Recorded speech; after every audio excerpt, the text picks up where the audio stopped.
So today we are discussing the possible downsides or benefits of binge watching. So let me start with my first argument. So I believe binge watching may have the potential of serving as a meaningful social activity. By bringing people together, by laughing at the same jokes, by criticizing the same character, people can actually have a good time with their loved ones.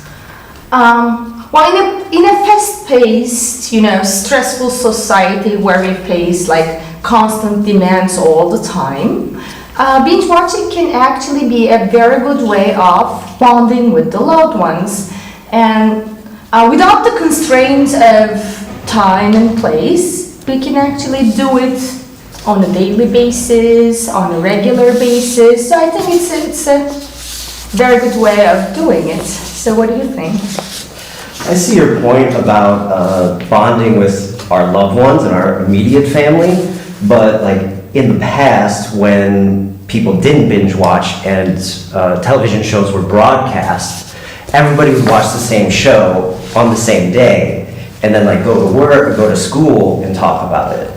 But when we binge watch, not everybody's watching the same thing. So in our broader social circles, among our acquaintances, I think it has a detrimental effect. It prevents us from being able to discuss, the current culture.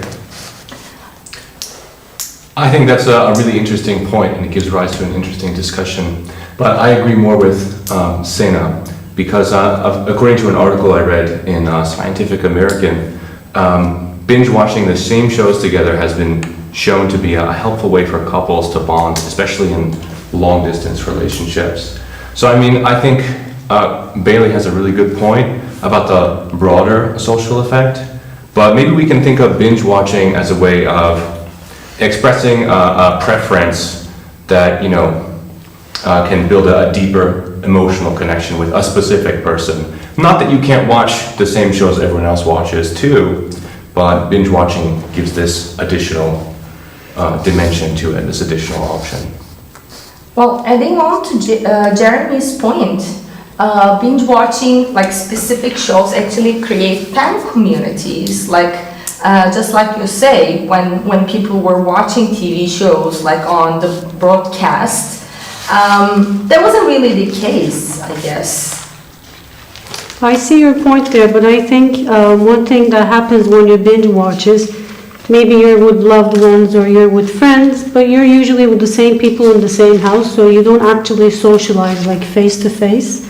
So everything kind of goes online, or maybe the same people that you end up binge watching, maybe your family or your roommate. So I think it might have an effect on the relationship people have with others and where they socialize outside.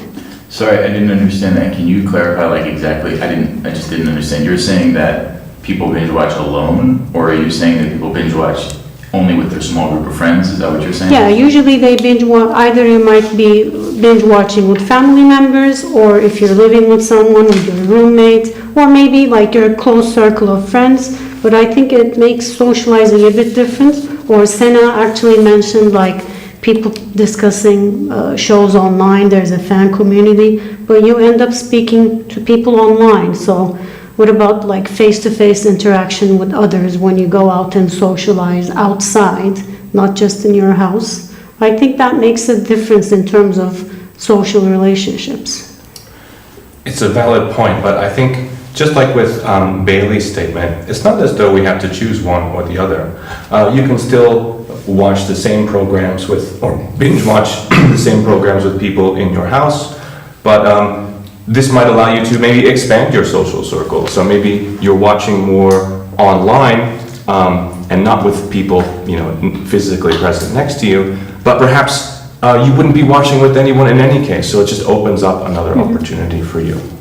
I see your point there. I also think, though, it takes away from the time that you would be spending outside. So that was one of the points I was trying to make, because you're binge watching online, and maybe you spend 7 hours a day just watching a show, when maybe you can go outside and do other activities, so you're kind of in the house all the time.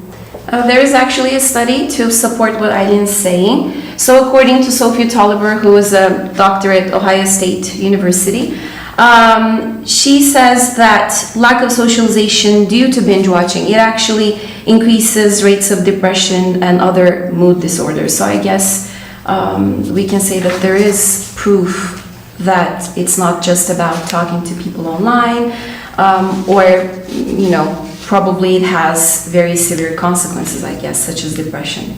I'd like to respond specifically to that. Sorry, Bailey, not just Go about ahead. those. But, so you're mentioning that like there's a study that, you know, claims that binge watching creates depression. And I don't think that anybody would disagree with the possibility that that occurs, because in human activity, in anything that humans do, we find that there's a certain benefit to it. And some of the